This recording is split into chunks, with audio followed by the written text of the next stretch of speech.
بسم اللہ الرحمن الرحیم۔ کبیرہ گناہوں میں سے ایک اور بڑا گناہ جس پر بہت شدید وعیدیں ہیں وہ ہے عورت کا اپنے شوہر کی ناشکری کرنا، اپنے شوہر کو ستانا۔ آپ لوگ اگرچہ خواتین نہیں ہیں، سب مرد بیٹھے ہیں یہاں پہ، لیکن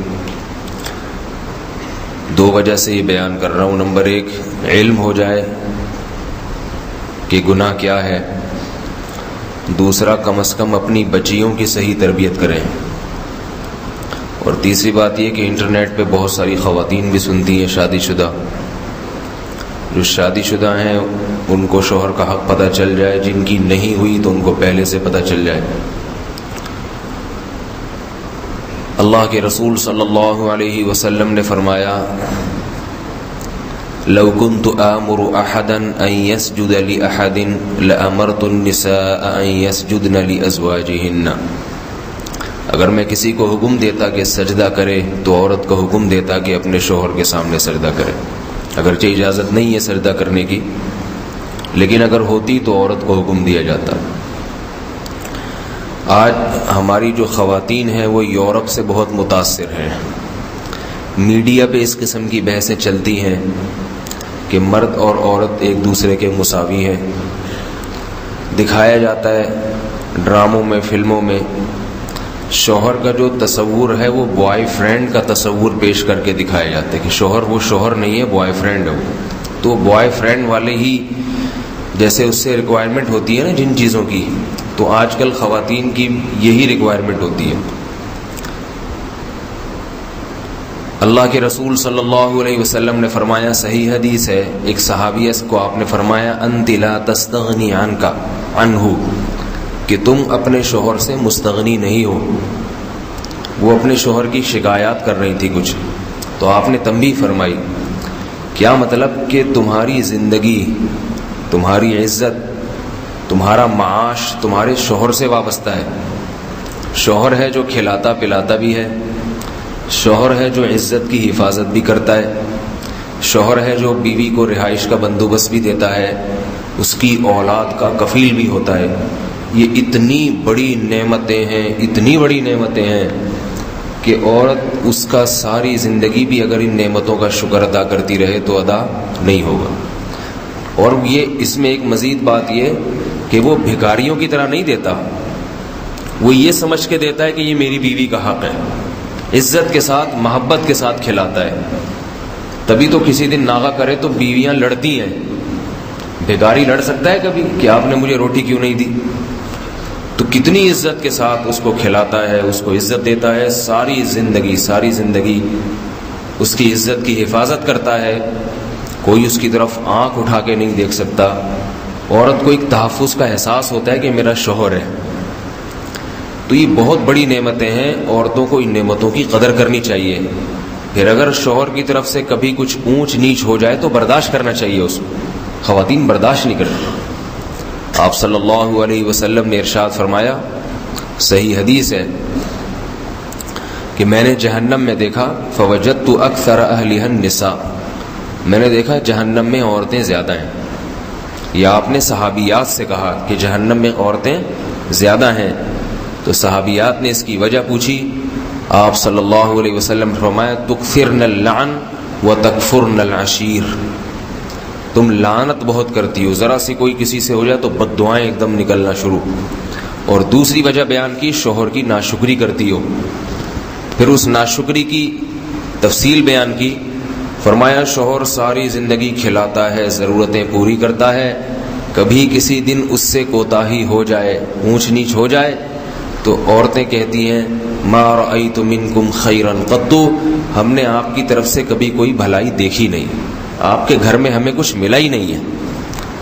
تو یہ بڑا کڑوا جملہ ہے، بہت خطرناک جملہ ہے کہ ساری زندگی کے احسانات پہ ایک جملے سے پانی پھیر دیا۔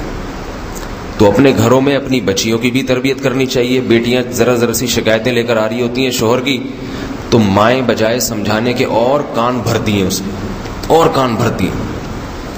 اور اس کو ورغلاتی ہیں کہ نہیں یہ مطالبے کرو، یہ مطالبے کرو، اس سے یہ بھی کہو، اس سے بھی کہو، ابھی سے قابو میں رکھو تو قابو میں آ جائے گا۔ تمہارے ابا کو بھی میں نے ایسے ہی قابو کیا تھا، پہلے دن سے میں نے نکیل دے کے رکھی تو سیدھے چلیں، ورنہ میں بھی تمہاری طرح مظلومانہ زندگی گزارتی۔ شروع سے ہی ٹائٹ کر کے رکھو، اس کو ٹائٹ کر۔ تو وہ شروع میں چونکہ محبت کا غلبہ ہوتا ہے شوہر میں، تو وہ بھی بیچارہ ٹائٹ ہو ہی جاتا ہے دلہن کو خوش کرنے کے لیے، پھر ساری زندگی وہ بیچارہ گدھا ہی بنا رہتا ہے پھر وہ، اور عورتیں اس پہ سوار ہو کے کہتی ہیں سبحان الذی سخر لنا ھذا وما كنا له مقرنین وانا الی ربنا لمنقلبون۔ پاک ہے وہ ذات جس نے اس گدھے کو ہمارے تابع بنا دیا، ورنہ ہم اسے مسخر نہیں کر سکتے تھے۔ ٹھیک ہے، تو گدھا تو خیر نہیں کہنا چاہیے، لیکن سمجھتی بہت ساری اسی طرح ہے۔ تو اپنے گھر میں اپنی بہنوں کی، بچیوں کی تربیت کرنی چاہیے۔ حدیث میں آتا ہے نبی علیہ السلام نے فرمایا ایک صحابیہ کو کہ تمہاری جنت اور تمہاری دوزخ تمہارا شوہر ہے، اس کو خوش کر لیا جنت ہے، اس کو ناراض کر لیا جہنم۔ آج میڈیا کے ذریعے عورتوں کے حقوق کی باتیں ہو رہی ہیں، وہ حقوق نہیں جو عورتوں کے حقوق پامال ہو رہے ہیں۔ وراثت نہیں دی جا رہی ان کو، بعض شوہر بیویوں کو بیجا مارتے پیٹتے ہیں۔ سندھ میں دستور ہے عورت کی، لڑکی کی قرآن سے شادی کرا دیتے ہیں، پھر اس کی ساری زندگی شادی نہیں ہوتی۔ یا بعض بد اخلاق ہوتے ہیں، سگریٹ سے جلاتے ہیں بیویوں کو، تیزاب پھینکتے ہیں۔ یہ حقوق کی بات ہو تو سمجھ میں آتی ہے بات، یہ تو ملنے چاہیے عورت کو حقوق، یہ ظلم رکنا چاہیے، لیکن یہ حقوق نہیں، بات کچھ اور حقوق کی ہوتی ہے کہ بھئی شوہر کون ہوتا ہے بیوی کو روکنے والا کہ گھر میں رہے، وہ شوہر کون ہوتا ہے پابندیاں لگانے والا۔ تو یہ جو باتیں ہیں نا، یہ لاشعوری طور پر میڈیا کے ذریعے عورت کو آزاد کیا جا رہا ہے، اور جس دن عورت آزاد ہو گئی اس کا نقصان عورت کو یہ ہوگا کہ مرد پھر شادیاں کرنا چھوڑ دیں گے، کہیں گے کون بیوی کی ٹینشن پالے، گھر لا کے عزت سے کھلائے۔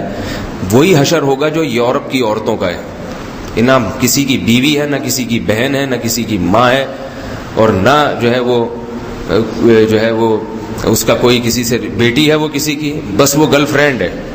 جب تک شہوت پوری کرتی ہے انسان کی، مرد کی، تو مرد اس کے نخرے اٹھاتا ہے، عمر ڈھلک گئی ایسے نظر انداز کر دیتا ہے جیسے ٹیشو پیپر جو ہے نا صاف کرنے سے پہلے کتنا اچھا لگتا ہے، اور جب گندگی صاف کر دو کچرے میں پھینک دیتے ہیں۔ تو وہاں جو عورت بوڑھی ہوتی ہے اس کو دیکھو کچرے جیسی زندگی ہے اس کی، اور ہمارے ہاں جیسے جیسے عورت بوڑھی ہوتی ہے تو کتنے بچوں کی ماں ہوتی ہے، پھر کتنوں کی نانی، تو کتنوں کی دادی، اس کی عزت، اس کا احترام بڑھتا چلا جاتا ہے۔ پوتے نواسے دعائیں کراتے ہیں، سر پہ ہاتھ رکھواتے ہیں، جنازے اٹھتے ہیں تو کتنا روتے ہیں، گھر جو ہے بے آباد ہو گیا، عزت بڑھتی چلی جاتی ہے۔ تو یہ خواتین جو ہے کان نہ دھریں کہ ڈرامے کیا کہتے ہیں اور میڈیا کیا کہتا ہے۔ اللہ اس کے رسول نے جو باتیں بتائی ہیں اسی میں ان کی خیر ہے۔ شوہر کو راضی رکھ کے چلیں۔ آپ صلی اللہ علیہ وسلم نے شوہر کے کچھ بنیادی حقوق بیان کیے ہیں، آج ان حقوق کو خواتین پامال کر دیتی ہیں، قرآن نے بھی بیان کیے ہیں۔ ان حقوق میں شوہر کا سب سے بڑا حق یہ ہے جو قرآن نے بیان کیا ہے، الرجال قوامون علی النساء، فرمایا ہم نے مرد کو عورت پہ حاکم بنایا ہے۔ یہ صاف لفظوں میں قرآن کے الفاظ، مرد کو عورت پہ حاکم۔ حاکم کا مطلب یہ نہیں ہے کہ عورت مرد کی غلام ہے، یہ مطلب نہیں ہے۔ غلام باندیاں ہوا کرتی تھی، باندیاں جو دشمن کی عورتیں جو میدان جہاد میں قید ہو کے آتی تھی نا، وہ باندیاں ہوتی تھی، وہ غلام ہوتی تھی۔ حاکم میں، حاکم اور محکوم میں اور غلام اور آقا میں ایک بڑا فرق ہوتا ہے۔ حاکم کہتے ہیں جو جماعت کا امیر ہو، منتظم ہو، جو مینیجر ہوتا ہے، جو مینجمنٹ کی طاقت جس کے ہاتھ میں ہوتی ہے، اس کو حاکم کہتے ہیں۔ باقی اس کے جو محکوم ہیں اس کے غلام نہیں ہوتے۔ اس کی میں ایک مثال دوں، جیسے تبلیغ والے سفر کرتے ہیں تو 5-6 آدمی یا 10 آدمی کسی ایک کو امیر بناتے ہیں نا، تو وہ امیر شریعت کی اصطلاح میں حاکم ہے۔ کیا مطلب کہ جب بھی رائے کا اختلاف ہوگا تو آخری بات کس کی مانی جائے گی؟ بولے بھائی، امیر کی۔ اب یہ نہیں کہ وہ امیر ان کا مالک بن چکا ہے اور وہ یہ سارے اس کے غلام ہیں اور اس کے سامنے بس سر جھکا کے ہر وقت بیٹھے رہیں گے، یہ سارے اپنے سارے کام کریں گے، لیکن جب بھی کوئی کام طے ہوگا تو ہر وہ کام جس میں اختلاف رائے کی ایک سبیل نکلتی ہو، تو اس میں آخری بات کس کی ہوتی ہے؟ امیر۔ سب کو ماننا پڑے گا، بس اب امیر ہے تو اس کی مانو۔ اور جو امیر ہوتا ہے تو اس کا ذرا اکرام دوسروں سے زیادہ ہوتا ہے، کیونکہ وہ امیر ہے، کیونکہ اکرام نہیں کریں گے تو پھر اس کی بات کی اہمیت نہیں دل میں آئے گی، وہ ذلیل ہو جائے گا تو جو گھٹیا کمتر ہو جاتا ہے اس کی اہمیت نہیں رہتی دل میں. تو امیر تو جب بھی کسی بات میں اختلاف ہوگا، یہاں تک کہ یہ تک مشورے ہوتے ہیں آج کھانے میں کیا پکے گا بھائی، متکلم کون ہوگا. اگر امیر نہ ہوتا تو میں کہہ رہا بھائی یہ متکلم ہوگا وغیرہ نہیں، یہ ہوگا وغیرہ یہ ہوگا، تو کیسے فیصلہ کریں گے کون ہوگا؟ متکلم پہ ہی لڑتے رہیں گے، 4 مہینے کی جماعت 4 مہینے لڑتی رہے گی اور ایک گشت بھی نہیں ہو سکے گا کہ متکلم کون ہوگا. تو شریعت کا ایک اصول ہے کہ جب بھی سفر میں نکلو کسی ایک کو امیر بناؤ، پھر اس کی اطاعت کرو تاکہ اختلافات ختم ہو جائیں. تو میاں بیوی کی جو زندگی ہے اس میں بہت سارے پہلو پہلے دن سے آتے ہیں کہ جس میں دونوں کی رائے میں اختلاف ہوتا ہے. شوہر کی ایک رائے ہوتی ہے، بیوی کی دوسری رائے ہوتی ہے. تو اب اگر کسی ایک کو ذمہ دار نہ بنایا جاتا، امیر نہ بنایا جاتا، تو جھگڑے ہوتے، طلاقیں ہوتی، کھینچا تانی ہوتی. وہ کہتا ہے میری، وہ کہتا ہے میں مان، وہ کہتا ہے میری چلے گی، وہ کہتی میری چلے گی. تو اللہ نے یہ فیصلہ حل کر دیا، فرمایا کس کی چلے گی؟ بتائیں بھائی، آپ تو بیویاں موجود نہیں ہیں، کسی کی سننی نہیں، سب بول دیں تاکہ کسی کا پتہ نہ چلے کس نے بولا ہے. تو میں بھی دیکھیں کتنا بہادر بن کے بول رہا ہوں ایسی بات، حالانکہ میری تو پوری ریکارڈ ہو رہی ہے. سوچ لیں میں جب جان پہ کھیل کے ایسی باتیں کر سکتا ہوں تو آپ لوگ کیوں نہیں کر سکتے. تو آخری رائے کس کی ہوگی؟ شوہر کی ہوگی. قوامون کا یہ مطلب ہے ہم نے حاکم بنایا ہے، امیر بنایا ہے، ذمہ دار بنایا ہے. تو اس کی بات. اب کتنے مواقع آتے ہیں جہاں میاں بیوی کا اختلاف ہوتا ہے، لیکن عورتیں ہمیشہ اپنی ٹانگ اونچی رکھنے کی کوشش کرتی ہیں، میری چلے گی میری. بڑے اہم مواقع آتے ہیں جن میں جو ہے نا وہ بچوں کی تعلیم کا مسئلہ، شوہر نہیں سمجھ رہا مناسب کہ میں اس اسکول میں پڑھاؤں، بلکہ وہ یہی مناسب نہیں سمجھ رہا کہ میں کسی بھی اسکول میں پڑھاؤں. مثال کے طور پر اس کی ایک رائے ہے کہ اسکولوں کا ماحول خراب ہے، میں گھر میں پڑھاؤں گا یا ٹیوشن لگواؤں گا. تو اس میں بیوی رائے تو دے سکتی ہے کہ نہیں جی ایسے نہیں، آج کل کیسے ہو گیا، اب دماغ خراب ہو گیا، سب کچھ سمجھا دے اس کو، لیکن چلے گی کس کی؟ شوہر کی. بس شریعت کہتی ہے شوہر جو کہہ رہے ہیں اولاد کی ذمہ داری، اولاد کی تعلیم، یہ کس کا بنیادی حق ہے؟ کیونکہ اولاد پر پہلا حق اللہ نے باپ کو دیا ہے، ماں کو حق بعد میں دیا ہے. ماں کا احترام تو حسن اخلاق میں 3 گنا باپ سے زیادہ بڑھا دیا. بچے کو پابند بنائے کہ ماں کو خوش رکھے، لیکن حق اتھارٹی کس کی ہے؟ وہ باپ کو دی ہے. وَعَلَى الْمَوْلُودِ لَهُ، اللہ فرماتے ہیں جس کے لیے بچہ جنا ہے عورت نے، یعنی جو بچے کا مالک ہے، تو مالک کس کو اللہ قرار دے رہے ہیں؟ باپ کو. تبھی باپ سے بچے کا نسب چلتا ہے. باپ پٹھان ہے تو بچہ پٹھان، ٹھیک ہے. باپ پنجابی ہے تو بچہ پنجابی، باپ سرائکی ہے تو بچہ سرائکی، باپ سید ہے تو بچہ سید سمجھا جائے گا. تو یہ اللہ نے ایک حق دیا ہے اس کو. تو میں ایسے لوگوں کو جانتا ہوں کہ تعلیم کے مسئلے میں اختلاف ہوا کہ بچے کی تعلیم کہاں ہوگی، بیوی نے کہا نہیں وہاں ہوگی، شوہر کہہ رہے نہیں یہاں ہوگی. اس پر طلاق ہو گئی اور عورت بچے لے کے چلی گئی. جس کا پلڑا بھاری ہو پھر وہ بچے لے کے چلا جاتا ہے. تو طلاقیں ہو جاتی ہیں. حالانکہ وہ لڑکی شرعی پردہ بھی کرتی تھی، نمازی بھی تھی، مگر یہ نہیں پتا کہ میرا دائرہ کار کہاں تک ہے، مجھے یہ اجازت بھی دی ہے یا نہیں دی شریعت نے اسے. تو شوہر کو سمجھایا تو جا سکتا ہے، اپنی رائے بھی دی جا سکتی ہے، لیکن اس عورت اپنی رائے کو شوہر پر مسلط نہیں کر سکتی. اسی طرح شادیوں کا مسئلہ آتا ہے کہ بیٹیوں کی شادیاں کہاں ہوں گی. اس میں اللہ نے، اس میں تو ذرا بھی عورت کی دخل اندازی نہیں ہے اس معاملے میں. آپ اولیاء کی فہرست دیکھیں نا کہ بیٹیوں کی شادی کی ولایت کس کو اللہ نے دی ہے، تو سب سے پہلے باپ ہے اس میں، باپ. پھر باپ کے بعد دادا ہے، بیوی ماں پھر بھی نہیں ہے. دادا کو حق دے دیا، ماں کو نہیں دیا. دادا بھی نہیں ہے اگر کسی کا، سگا بھائی. ماں سے زیادہ اللہ نے کس کو حق دیا ہے؟ سگے بھائی کو ولایت دی ہے. سگا بھائی اپنی بہن کی شادی کرا دے ایک جگہ، ماں کہیں اور کرا دے، تو شریعت بھائی کے نکاح کو کنسیڈر کرتی ہے، بھائی کے نکاح کو معتبر مانتی ہے، ماں کے نکاح کو معتبر نہیں مانتی. پھر سگے بھائی کے بعد ہے چچا. چچا کے بعد چچا زاد بھائی. کیوں؟ اس لیے کہ مرد جو ہے نا، مرد وہ اپنے خاندان کی عورتوں کے معاملے میں بڑا غیرت مند ہوتا ہے، اور اسے لوگوں کی چالاکیاں بھی زیادہ معلوم ہوتی ہیں، تو شریعت نے اتنا اہم معاملہ عورت کے حوالے کیا ہی نہیں ہے، کیونکہ لڑکی کی ماں کو بیوقوف بنانا 5 منٹ کا کام ہے۔ کوئی بھی آئے گا اوٹ پٹانگ چرسی ہیروئن جی اور ایسی چکنی چپڑی باتیں کرے گا، ایسی دولت کی نمائش کرے گا، میرا یہ دیکھیں چیک دیکھیں، یہ میرے پاس پیسہ دیکھیں، گاڑی دیکھیں، کہیں سے کرائے پر گاڑی لے کر آئے گا، اور جناب وہ ماں تو فوراً پگھل جائے گی، ہاں ایسا میری بچی تو موج کرے گی، سبحان اللہ۔ تو خواتین ان باتوں سے جلدی متاثر ہو جاتی ہیں۔ ہمارے ایک جاننے والے تھے، بیچارے کو آتا واتا کچھ بھی نہیں تھا، پیسے بھی جیب میں دھیلے کے نہیں، شادی کا ان کو بہت اونچے گھرانے میں شوق تھا، بات صاف نہیں کرتے تھے، کہیں رشتہ لے کے گئے، لڑکی کے والد نہیں تھے، والدہ تھی، والد بیچارے کا انتقال ہو گیا تھا۔ وہ لڑکی چونکہ ہمارے خاندان کی تھی تو ہم بھی پہنچ گئے کہ لڑکے سے انٹرویو لینے کے لیے۔ لڑکے نے لڑکی کی والدہ سے جو باتیں کی اس کو تو شیشے میں اتار لیا، میں یہ کرتا ہوں، میں یوں ہے فلاں۔ ہم سے جب بات کی تو ہم چونکہ لڑکی کے رشتہ دار ہیں اور مرد ہیں، تو ہم جب آئے تو ہمیں پتہ چل گیا بندہ سیٹ نہیں ہے۔ ہم نے کہا جی کام کیا کرتے ہیں؟ تو گول مول جواب، بس کام اللہ کا دیا، الحمدللہ، اللہ ہے کھلانے والا، بہت اللہ کا دیا بہت کچھ ہے۔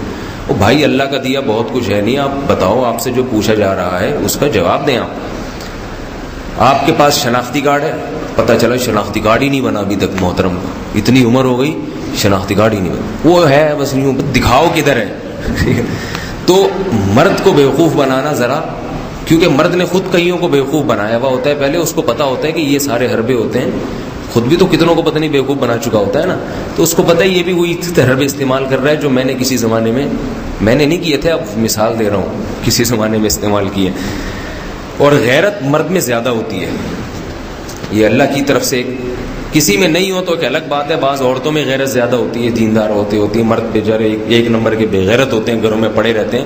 لیکن ایک عمومی بات کر رہا ہوں، کوئی قاعدہ کلیہ نہیں ہے، آج ایسے واقعات آتے ہیں عورت زیادہ غیرت مند ہے، شوہر میں غیرت ہی نہیں ہے بالکل، لیکن ایک عمومی قاعدہ، قانون تو عمومی اس کو دیکھ کے بنتے ہیں۔ تو اللہ نے مرد کو سپیریئر بنایا، شادی بیاہ کے معاملے میں جو ہے وہ باپ کو اللہ نے اتھارٹی دی ہے۔ یہاں بھی عورتیں بہت ٹانگ اڑاتی ہیں، نہیں بالکل نہیں، یہاں بھی فقہا لکھتے ہیں کہ اگر بیٹا بھی شادی کر رہا ہو، بیٹی بھی شادی کر رہی ہو، باپ کی مرضی ایک طرف ہے، ماں کی مرضی ایک طرف، تو یہاں شریعت باپ کی اتباع کا حکم دیتی ہے، سمجھ رہے ہیں بات کو؟ اور دوسری باپوں سے بھی گزارش ہے کہ ان معاملات میں خود دلچسپی لیا کریں۔ بعض لوگوں نے یہ اہم معاملات اپنی بیویوں کے سپرد کر دی، وہاں آپ جیسا کریں، بس خود بالکل غور ہی نہیں کرتے۔ تو مشورہ لینا اس سے یا اس کے وہ تو ٹھیک ہے، فیصلہ مرد کا ہونا چاہیے، اور عورت پر پھر لازم ہے کہ وہ اپنے شوہر کے فیصلے کو تسلیم کرے۔ یہ ایک بنیادی حق، یہ حق اللہ نے کیوں دیا، اس کی اللہ نے وجہ بھی بیان کی ہے۔ اللہ اگر وجہ نہ بیان کرتے نا تو بھی ہمیں ماننا چاہیے تھا، لیکن خواتین کی تسلی کے لیے، کیونکہ وہ بات اتنے آرام سے سمجھتی نہیں ہیں، ان کی تسلی کے لیے کہ خواتین کہیں گی اللہ تو نے مرد کو حق اونچا کیوں دے دیا، تو اللہ نے تو ان کی تسلی کے لیے 2 وجہ بیان کی کہ بھائی کچھ وجوہات ہیں، ایسا ہی نہیں کر دیا میں نے۔